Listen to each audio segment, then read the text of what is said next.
Active and passive voice. आज का topic हमारा है एक्टिव एंड पैसिव वॉइस। ये क्या है? एक्टिव, जैसे कि आप जानते हैं कि ऐसा सेंटेंस जिसमें सब्जेक्ट मेन रोल अदा करता हो, जिसमें सब्जेक्ट को जिम्मेदार समझा जाता है किसी काम को करने के लिए, मतलब जिसमें सब्जेक्ट हेड की तरह काम करे, वो एक्टिव। लेकिन जिसमें सब्जेक्ट गौण हो जाता है, थोड़ा सा छिप जाता है, और जो ऑब्जेक्ट है वो हेड बन जाता है, तो इस तरह की वॉइस को पैसिव। क्या एक्टिव वॉइस है, क्या पैसिव वॉइस है, आइए इनकी डिफरेंस को मैं अभी आपको बताता हूँ।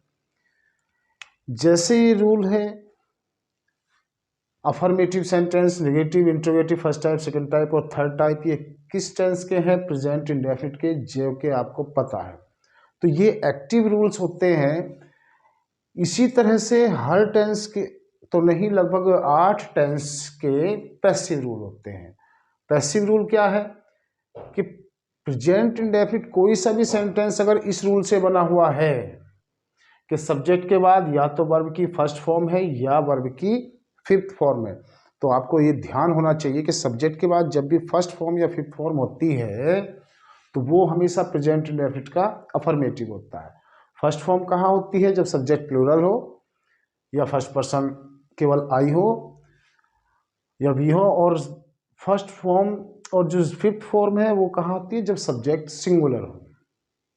तो जब इस कंसेप्ट से हमारा कोई सा भी सेंटेंस है और उसको हमें पैसिव में ट्रांसलेट करना है, पैसिव में चेंज करना है, तो यहाँ सबसे पहले पैसिव का सब्जेक्ट लिखा जाएगा, क्योंकि एक्टिव का सब्जेक्ट सबसे पहले है, तो सीधी सी बात है पैसिव का भी सब्जेक्ट सबसे पहले आना है। अब आपको एक बात ध्यान रखनी है कि जो एक्टिव का सब्जेक्ट होता है वो पैसिव का सब्जेक्ट कभी नहीं होता। जो पैसिव का सब्जेक्ट होता है वो एक्टिव का क्या होता है? ऑब्जेक्ट होता है। मतलब कि एक्टिव में जो ऑब्जेक्ट होगा उसी को हम पैसिव में क्या बनाते हैं? सब्जेक्ट। और इस सब्जेक्ट के बाद में प्रेजेंट इंडेफिनिट की पैसिव बनाते समय हमें इज आर एम का यूज करना है। सिंगुलर सब्जेक्ट के साथ इज, प्लूरल के साथ आर और आई के साथ एम। इज आर एम के बाद जो वर्ब है उसकी थर्ड फॉर्म, कौन सी वर्ब? जो वर्ब हमारे एक्टिव के वाक्य में है उसकी जो फर्स्ट या फिफ्थ फॉर्म है उसकी कौन सी फॉर्म लिखनी है? Third form. क्योंकि पैसिव किसी भी टेंस की हो, कोई सी भी पैसिव हो, हर पैसिव में थर्ड फॉर्म का यूज होता ही होता है। तो यहाँ इज़ारम के बाद थर्ड फॉर्म, और उसके बाद में यहाँ पर हमें बाय का यूज करना है। और बाय के बाद में जो हमें यहाँ ऑब्जेक्ट लिखना है, बाय के बाद जो यहाँ ऑब्जेक्ट होगा वो ध्यान रहे कि जो हमारी एक्टिव में सब्जेक्ट होता है वो ही बाय के बाद यहाँ पर ऑब्जेक्ट के रूप में लिखा जाता है। इस बात का आपको ध्यान रखना है। और जैसे प्रेजेंट इंडेफिनिट अफर्मेटिव का रूल, सब्जेक्ट प्लस वर्ब की फर्स्ट फॉर्म या fifth form plus object. Passive का रूल क्या है कि सब्जेक्ट के बाद इज आर एम और थर्ड फॉर्म, बाय के बाद ऑब्जेक्ट। अब इसमें थोड़ा सा ध्यान ये रखना है कि एक्टिव, क्योंकि जो हमारा एक्टिव का सब्जेक्ट है वो पैसिव में बाय के बाद ऑब्जेक्ट बनता है, और जो ऑब्जेक्ट है वो हमारा पैसिव में सब्जेक्ट बनता है। बस अब इसका भी मैं आपको और क्लियर करके बता दूं कि ऑब्जेक्ट क्या होता है। हिंदी वाक्य में जो भी हमारा किसे का या क्या का आंसर है वो हमारा एक्टिव में क्या है? ऑब्जेक्ट। और इसे ही हम पैसिव में क्या बनाते हैं? सब्जेक्ट। मतलब जो किसे या क्या का आंसर होता है पैसिव में वो सब्जेक्ट बनता है। अब अगर आपकी समझ में अफर्मेटिव रूल आ गया है, तब निगेटिव या इंट्रोगेटिव में कोई ज़्यादा बड़ी बात नहीं है, थोड़ा थोड़ा डिफरेंस है। वो कैसा है देखो कि अगर एक्टिव का वाक्य हमारा इस रूल से बना हुआ हो, एक एग्जाम्पल देखो, मैं आपको यहाँ समझाता चला चलूँगा ठीक। अफर्मेटिव का अगर मैं एग्जाम्पल दूँ कि आई प्ले फुटबॉल एवरी डे, क्या मतलब? आई प्ले फुटबॉल एवरी डे, मैं एवरीडे फुटबॉल खेलता हूँ। ये इस रूल पर रिलेटेड कैसे है, देखिए कि पहले सब्जेक्ट है आई, फिर वर्ब की फर्स्ट फॉर्म है प्ले, क्योंकि आई के साथ केवल फर्स्ट फॉर्म का यूज होता है। फुटबॉल एवरीडे, मैं हर दिन फुटबॉल खेलता हूँ। अब इसकी हम पैसिव बनाएंगे तो देखो, पहले सब्जेक्ट लिखना, सब्जेक्ट वो लिखना है कि जो ऑब्जेक्ट है, ऑब्जेक्ट मतलब जो किसे या क्या का आंसर है। आई प्ले फुटबॉल एवरीडे, क्या खेलता हूं मैं एवरीडे, आंसर क्या है? फुटबॉल। तो यहाँ पर ये जो फुटबॉल है ये हमारी पैसिव का सब्जेक्ट बनेगा, और इसी फुटबॉल के अकॉर्डिंग, इसी सब्जेक्ट के अकॉर्डिंग हमें ध्यान देना कि इज, आर या एम। तो फुटबॉल चूंकि एक है तो क्या आएगा? इज। अब थर्ड फॉर्म वर्ब क्या है इसमें? प्ले, तो थर्ड फॉर्म क्या बनेगी? प्लेड। थर्ड फॉर्म के बाद यहाँ पर हमें जो कुछ और बच गया है वो भी लिख देना है, कोई फर्क नहीं पड़ता। और तो यहाँ पर अभी एवरीडे जैसा बचा है, यहाँ पर हम एवरीडे लिख देंगे और लास्ट में बाय लगाएंगे। बाय के बाद जो ये सब्जेक्ट है इसको हम ऑब्जेक्ट बनाकर लिख देंगे। आई का ऑब्जेक्ट होता है मी। तो देखिए, I play football everyday active है, और football is played everyday by me passive है। इसको हम ऐसे भी कह सकते हैं कि football is played by me every day. तो पता चला कि ये जो सेंटेंस था ये अफर्मेटिव था। अफर्मेटिव क्यों था? अफर्मेटिव के रूल को फॉलो कर रहा था। जो भी सेंटेंस इनमें से किसी रूल को फॉलो करेगा उसकी कैटेगरी उसी हिसाब से होगी। उसका पैसिव कैसे बनेगा? देखो, अगर इस रूल को फॉलो करते हुए कोई एक्टिव का सेंटेंस है, जैसे सेंटेंस में यहां लिखूं कि she does not cook food nowadays. She does not cook food nowadays, आजकल वो खाना नहीं बनाती है। तो पता चला कि पहले सब्जेक्ट है, तो सी क्या है? सब्जेक्ट। उसके बाद डज या डू, सिंगुलर सब्जेक्ट के साथ डज, प्लूरल के साथ डू, तो सी के साथ क्या आया? डज। डू डज के बाद क्या है? नॉट है, फिर वर्ब की फर्स्ट फॉर्म है कुक, उसके बाद ऑब्जेक्ट है फूड, और फिर rest part of the sentence है। तो ये निगेटिव सेंटेंस है, तो निगेटिव की जब हम पैसिव बनाएंगे तो क्या होगा कि पहले तो सब्जेक्ट लिखेंगे, वही सब्जेक्ट जो हमारा ऑब्जेक्ट है, उसके बाद इसी सब्जेक्ट के अकॉर्डिंग इज, आर या एम लिखेंगे, और बस इज, आर, एम के बाद हमें नोट लगाना है इस वर्ब की थर्ड फॉर्म से पहले पहले, और हमें नया कुछ नहीं करना। तो देखो, मतलब कि पहले सब्जेक्ट लिखना है, सब्जेक्ट लिखेंगे तो सब्जेक्ट वो होगा जो एक्टिव का ऑब्जेक्ट है। ऑब्जेक्ट क्या है इसका? फूड। कैसे पता चला? वह आजकल खाना नहीं बनाती है। क्या नहीं बनाती है? खाना। तो जो किसी या क्या का आंसर होगा वही हमारा ऑब्जेक्ट होगा, जो हमारी पैसिव में सब्जेक्ट बनेगा। फूड चूंकि सिंगुलर होता है इसीलिए क्या आएगा? इज, और इज, आर, एम के बाद में क्या लाएंगे? नॉट। यहाँ पर ये डज नॉट, डू नॉट, ये फिनिश हो जाएगा, बस इसकी जगह क्या हो जाएगा? इज नॉट, आर नॉट या एम नॉट। उसके बाद थर्ड फॉर्म है कुक की थर्ड फॉर्म लिख देंगे कुक्ड। उसके बाद नाउ ए डेज है, तो इसको यहाँ हम नाउ ए डेज लिख सकते हैं, या ये टाइम इंडिकेटिंग वर्ड है, ये सबसे लास्ट में भी जा सकता है, इसमें कोई बात नहीं होती। सबसे लास्ट में हम बाय, और जो सी है इसका ऑब्जेक्ट होता है हर, और नाउ ए डेज हम यहाँ पर भी लिख सकते हैं। तो ये सेंटेंस कैसे बना कि food is not cooked bye her now A days. अगर कैटेगरी चेंज होती है इंट्रोगेटिव फर्स्ट टाइप जिसमें डू शुरू में होता है, जैसे देखिए इसको अगर मैं कहूँ कि डू यू नो मी, क्या आप मुझे जानते हैं? डू यू नो मी। तो डू, डज में से डू आया, फिर सब्जेक्ट आया, फिर वर्ब की फर्स्ट फॉर्म, फिर ऑब्जेक्ट। तो इस रूल को फॉलो करते हुए बना, तो पता चला कैटेगरी कैसी है? Interrogative first type. तो इंटरोगेटिव फर्स्ट टाइप का ही रूल हमें फॉलो करना है। जैसे एक्टिव की ये हेल्पिंग वर्ब शुरू में आई, वैसे ही पैसिव की भी ये हेल्पिंग वर्ब शुरू में आ जाएगी। मतलब शुरू में हम क्या लिखेंगे, इज, आर या एम, उसके बाद सब्जेक्ट, निगेटिव अगर है तो नॉट, थर्ड फॉर्म, और लास्ट में बाय और object. But question mark is compulsory in the end of interrogative sentences. अब देखिए, डू यू नो मी, सबसे पहले इजारम, लेकिन इजारम किसके अनुसार, सब्जेक्ट के। ये सब्जेक्ट क्या होगा, जो हमारा ऑब्जेक्ट है। तो ऑब्जेक्ट क्या है, मी। मी का सब्जेक्ट यहाँ पर क्या बनेगा, आई। लेकिन सब्जेक्ट का पॉइंट नंबर 2 है, इसी के अकॉर्डिंग हमें इजारम लाना है। तो सबसे पहले हम इसमें क्या ले आएंगे, एम।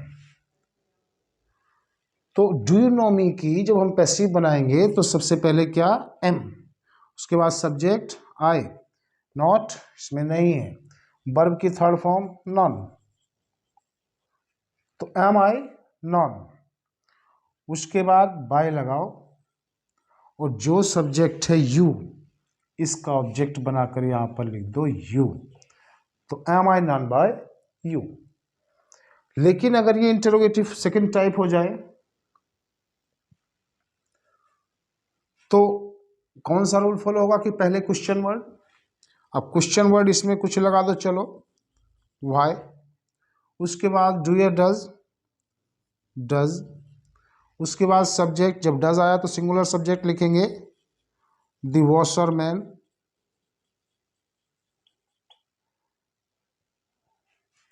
नेगेटिव में नॉट भी हम यूज कर सकते हैं, वर्ब की फर्स्ट फॉर्म वॉश, और object the clothes. Why does the washerman not wash the clothes, क्योंकि वाई शुरू में है इसीलिए कैटेगरी इंटरोगेटिव सेकंड टाइप है। तो सेकंड टाइप में क्या होता है कि जो फर्स्ट टाइप कैटेगरी होती है, सेकंड टाइप में केवल क्वेश्चन वर्ड पहले होता है, बाकी सेम रूल फर्स्ट टाइप का होता है। और यही कंडीशन पैसिव में है, चाहे वो किसी भी टेंस की हो, किसी में यहाँ इजारम होता है, किसी में वाज वर्ब होता है, किसी में विल भी शैल भी होता है, किसी में कुछ होता है, वही चेंज होना है बस। तो जब हमें पता चला कि अफर्मेटिव पैसिव का रूल ये, निगेटिव पैसिव का रूल ये, इंटरोगेटिव फर्स्ट टाइप पैसिव का रूल ये, तो सेकंड टाइप का क्या होना है कि केवल question word, interrogative second type में क्या होगा कि क्वेश्चन वर्ड आ जाएगा, बाकी सेम वही रूल है जो इंटरोगेटिव फर्स्ट टाइप का होता है, कोई भी चेंजिंग नहीं है।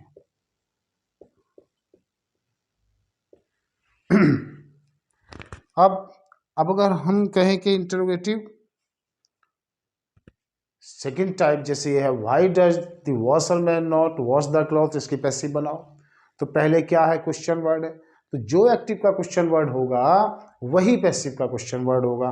तो देखो इसकी जब हम पैसिव बनाएंगे तो सबसे पहले क्वेश्चन वर्ड लिख देंगे व्हाई। इसकी जब हमने पैसिव बनाई तो सबसे पहले क्या लिख दिया, व्हाई। उसके बाद इजारम लाओ, लेकिन इजारम जो आएगा वो इस सब्जेक्ट के अकॉर्डिंग आएगा, और ये सब्जेक्ट वो होता है जो हमारा एक्टिव का ऑब्जेक्ट होता है। तो ऑब्जेक्ट इसमें क्या है, द क्लॉथ्स, कपड़े, कपड़ा नहीं कपड़े हैं। तो कपड़े हैं तो बहुत सारे हैं, इसीलिए यहाँ वाई क्वेश्चन वर्ड के बाद जो आएगा क्या आएगा, आर। तो वाई आर, ठीक से दिखने जा, चलो वाई आर। अब इजारम के बाद सब्जेक्ट लिखो, सब्जेक्ट क्या है, जो ऑब्जेक्ट है, ऑब्जेक्ट क्या है कि दी क्लॉथ्स, तो ये बना हमारा सब्जेक्ट दी क्लॉथ्स। सब्जेक्ट के बाद नॉट, क्योंकि यहाँ भी है तो सब्जेक्ट के बाद नॉट हम यहाँ पर भी लाएंगे, क्लॉथ्स नॉट। नॉट के बाद वर्ब की थर्ड फॉर्म, बिल्कुल पॉइंट टू पॉइंट चलना है।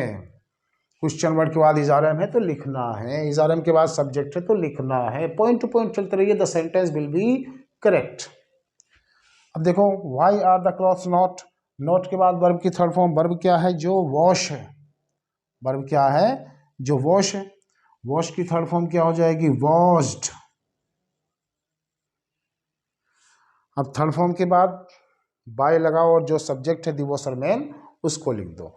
तो यहां पर अब लिखा जाएगा why the washerman, why the washerman और क्वेश्चन मार्क। तो देखो एक्टिव तो है why does the washerman not wash the clothes, passive वही why are the clothes not washed by the washerman. But you pay attention to interrogative third type category. Who, जो sentence who वाला होता है उसमें थोड़ा सा चेंजिंग होता है प्रेजेंट इंडेफिनिट और पास्ट इंडेफिनिट में। देखो अफर्मेटिव सेंटेंस इस तरह से बनते हैं कि हु प्लेज हॉकी, हॉकी कौन खेलता है। हु वॉशेज हिज क्लॉथ्स, उसके कपड़े कौन धोता है। या हु एब्यूजेज यू, तुम्हें गाली कौन देता है। तो यहां पर ये अफर्मेटिव फॉर्म में ऐसे होगा, तो इसकी जो पैसिव होगी, ध्यान दें इंटरोगेटिव थर्ड टाइप की हु वालों की पैसिव में हमें सबसे पहले वाई होम लिखना होता है, किसके द्वारा। उसके बाद हमें इज आर एम का यूज करना है, और इज आर एम के बाद हमें सब्जेक्ट, और अगर नेगेटिव है तो नॉट, और फिर वर्ब की थर्ड फॉर्म, और लास्ट में क्वेश्चन मार्क। इसमें बाय नहीं आता है क्योंकि बाय होम वो यूज शुरू में हो जाता है इसमें। देखो जैसे यहां है, मैं एक एग्जाम्पल लिखता हूं कि who teaches you in the night, रात में कौन पढ़ाता है तुम्हें। तो इसकी पैसिव बनाई कि सबसे पहले हमें क्या लिखना है, बाय होम लिखना है, बाय होम। उसके बाद इज़ार एम लाओ सब्जेक्ट के अकॉर्डिंग, सब्जेक्ट वही जो ऑब्जेक्ट है। ऑब्जेक्ट क्या है इसमें, who teaches you, you object है, तो यू का जब हम सब्जेक्ट बनाएंगे तो यू ही बनेगा, और यू के अकॉर्डिंग यहाँ पर क्या आ जाएगा, आर, क्योंकि वाई होम ये आया, इज़ार एम में से आर, सब्जेक्ट यू। अब देखो नोट है क्या, नोट नहीं है, वर्ब की थर्ड फॉर्म लिखनी है, टीच की थर्ड फॉर्म टॉट, तो why whom are you taught, who teaches you. अब क्या बचा, इन द नाइट बचा, तो इन द नाइट हम लास्ट में लिख देंगे और सेंटेंस हमारा कंप्लीट हो जाएगा, क्वेश्चन मार्क। तो एक्टिव तो है who teaches you in the night, और पैसिव बनी by whom are you taught in the night. तो देखिए ये तो है प्रेजेंट इंडेफिनिट। अब अगर पास्ट इंडेफिनिट आपको सीखना है तो एक्टिव रूल तो आपको पता होगा ही। एक्टिव क्या होती है कि सब्जेक्ट के बाद यहाँ जहाँ पर फर्स्ट या फिफ्थ फॉर्म है, पास्ट इंडेफिनिट में यहाँ क्या होती है, सेकंड फॉर्म, और जहाँ इसमें ये डज या डू है वहाँ पास्ट इंडेफिनिट में होता है डिड। तो ये तो चेंज होगा इसमें प्रेजेंट इंडेफिनिट से पास्ट इंडेफिनिट में, मतलब जहाँ फर्स्ट या फिफ्थ फॉर्म है वहाँ सेकंड फॉर्म, और जहाँ डू डज है वहाँ पर डिड। तो अगर ऐसा हो गया तो ये पास्ट इंडेफिनिट है, तो फिर इसमें क्या चेंज करना है, केवल जहाँ इज आर एम है वहाँ पर हमें वाज वर्ब का यूज करना है और कुछ नहीं करना है। प्रेजेंट इंडेफिनिट की पैसिव में जहाँ जहाँ इज आर एम का यूज है, पास्ट इंडेफिनिट की पैसिव में वहाँ वहाँ वाज वर्ब का यूज होता है। एग्जाम्पल, अगर हम कहते हैं कि हु प्लेड, मतलब हु के बाद सेकंड फॉर्म में और ऑब्जेक्ट है, तो वो हमारा क्या होगा, एक्टिव होगी कि who taught you in the night.